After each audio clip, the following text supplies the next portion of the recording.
Emisión especial AMIA, 29 años del atentado terrorista.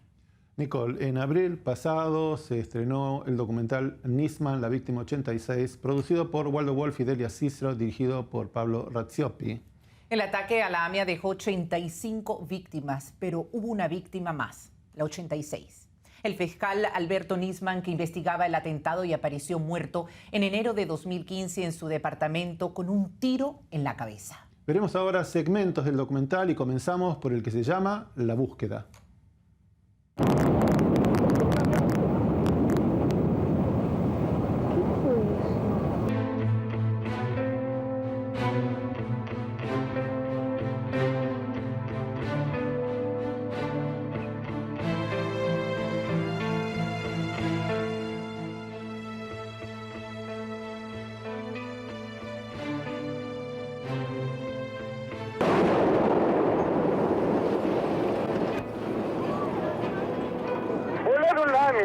Igual que en la embajada de israelí. Esto es impresionante.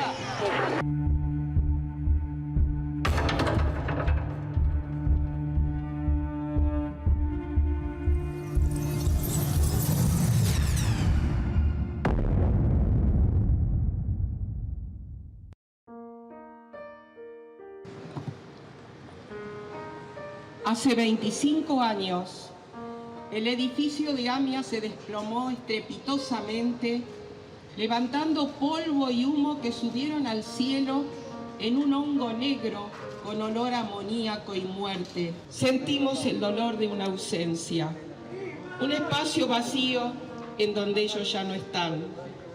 ¿Cómo se mide una ausencia? ¿Cómo se miden 85 ausencias?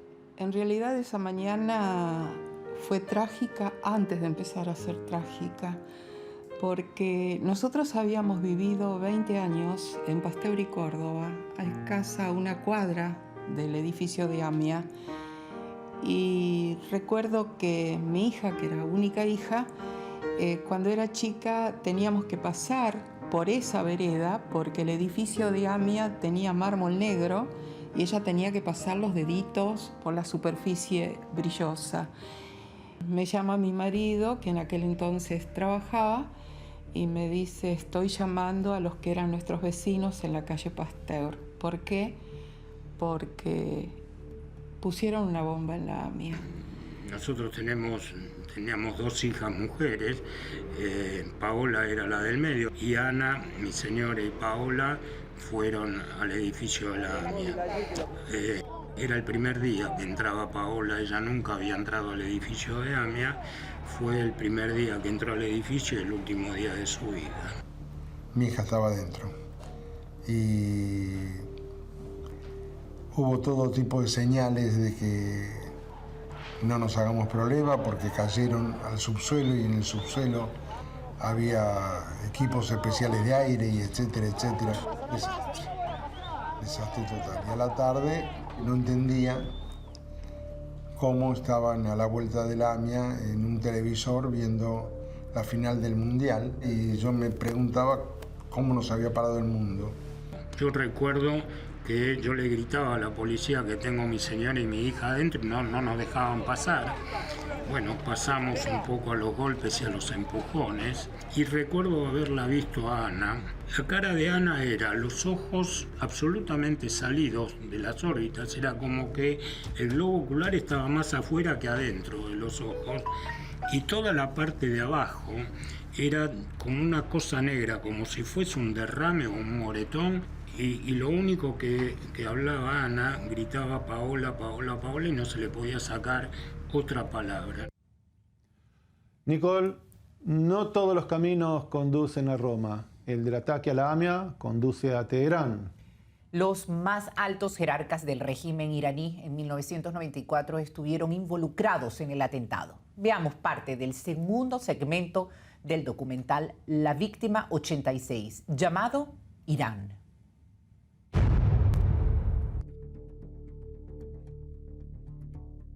¿Qué tienen en común los dos atentados, el de la embajada y el de AMIA?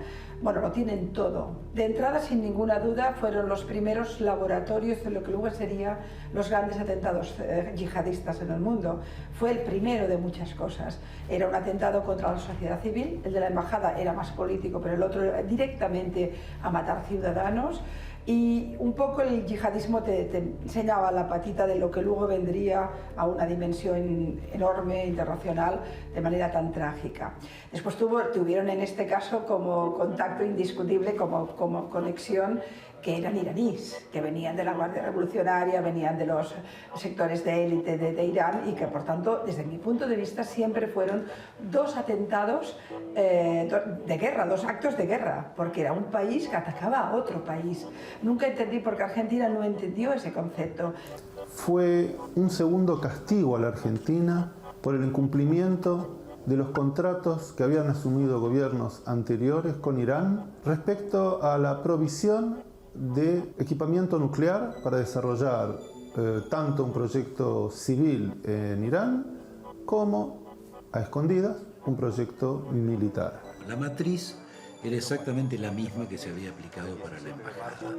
Para sintetizarlo, era claro que estaba Irán, a través de su estructura de la embajada en Argentina y de la inteligencia iraní, las que fueron determinando la posibilidad de eventuales blancos donde actuar o donde ejecutar el atentado. Me parece que fue el inicio del terrorismo en el mundo, porque después de eso vino Torres Gemelas, Charlie Hebdo, Atocha, Subte de Londres, Bulgaria y muchísimos más.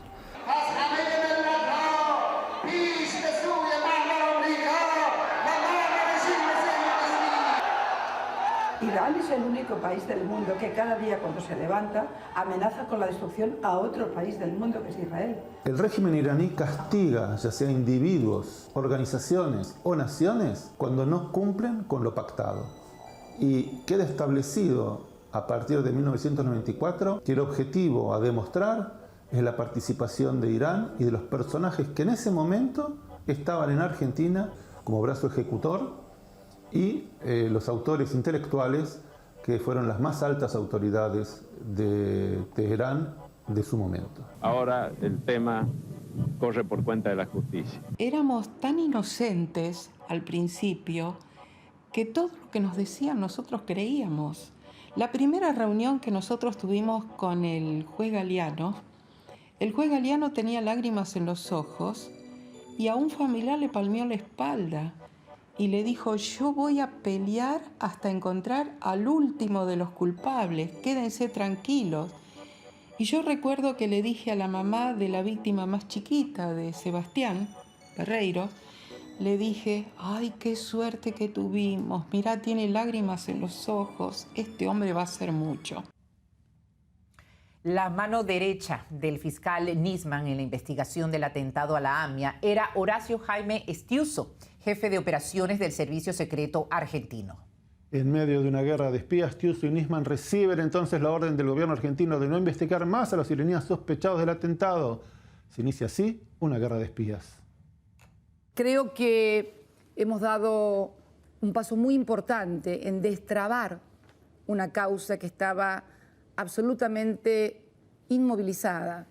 Es más, sin posibilidad alguna de poder interrogar a quienes la justicia argentina ha inculpado o ha incriminado como presuntos participantes del atentado contra la AMIA. Ya está, tenemos el memorándum, no hace falta seguir investigando. Cosa que ni Estiuso ni Nisman aceptan y hacen caso.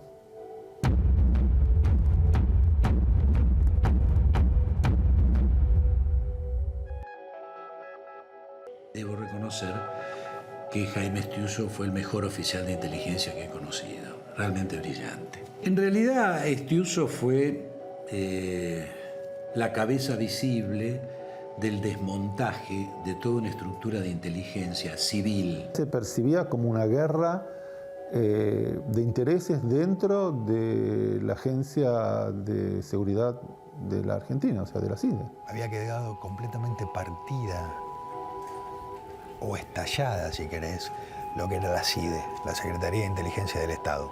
Había un grupo afiliado, llamémoslo a Estiuso, y un grupo afiliado a lo que Cristina en su momento creó, que fue un grupo paralelo de agencia de seguridad comandado por Milani. El jefe del ejército, que Cristina había puesto como una especie de inteligencia paralela, pero que también cuando la CIDE es intervenida, él empieza de afuera a tener mucha incidencia en los movimientos internos. Ya se había venido gestando, a partir del año 2010, una estructura no de inteligencia, sino de espionaje paralela. Y estos dos grupos chocaban y se enfrentaban a punto tal que a Estiuso le asesinaron a su mano derecha. Hicieron una entradera en su casa y le metieron 9 balazos. Esto es un mensaje muy grave para una persona que durante casi 40 años estuvo al frente de una organización y donde convergía con Alberto Nisman en la necesidad de dar una respuesta a la sociedad y sobre todo de no aceptar el impedimento de realizar su tarea. ¿Qué era lo que estaba pasando? Bueno, habían recibido la inteligencia civil la orden de no apoyar más la investigación de Nisman respecto de AMIA. En ese momento, Nisman comienza a recibir amenazas en las cuales lo llaman pajarito, pajarito te vamos a hacer mierda, te vamos a matar a vos, a toda tu familia, lo vamos a hacer volar a Estiuso y a toda su familia.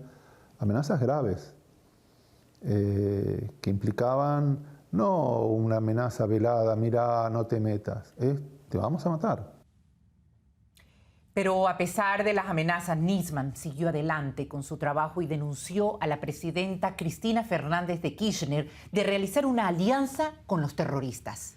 El 18 de enero de 2015, un día antes de presentar las evidencias en el Congreso Nacional Argentino, el fiscal Alberto Nisman apareció muerto en el baño de su departamento con un tiro en la cabeza. Lo que ha ocurrido en este último tiempo con la presidenta Cristina Fernández de Kirchner no es distinto al gobierno de Néstor, es totalmente opuesto. Ha habido un cambio radical, ha habido una alianza con los terroristas. Yo le dije, Alberto, te quiero hacer una pregunta. Sí, cómo no.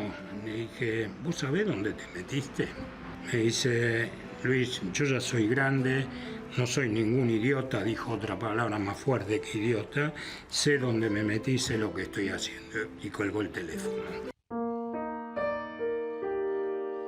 Yo, cuando voy al cementerio, a la tumba de mi hija, obligadamente tengo que pasar por la tumba de Alberto Nisman.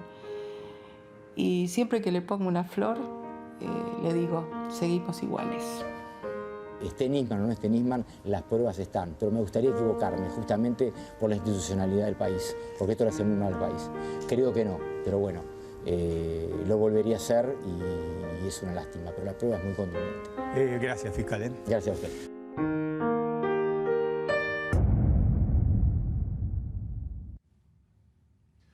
Debo decir que haber participado en este documental me llena de satisfacción porque me dio la posibilidad de poder contar años de investigación y contribuir con material que realmente de otra manera los productores no hubieran tenido acceso.